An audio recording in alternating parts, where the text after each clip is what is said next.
തിരികെ ഞാൻ വരുമെന്ന വാർത്ത കേൾക്കാനായി ഗ്രാമം കൊതിക്കാറുണ്ടെന്നും.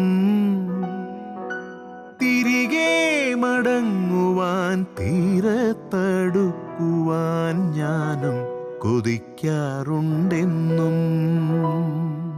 വിടുവായൻ തവളകൾ പതിവായി കരയുന്ന നടവരമ്പോർമയിൽ കണ്ടു. വെയിലേറ്റുവാടുന്ന ചെറുമികൾ തേടുന്ന തണലും തണുപ്പും ഞാൻ കണ്ടു.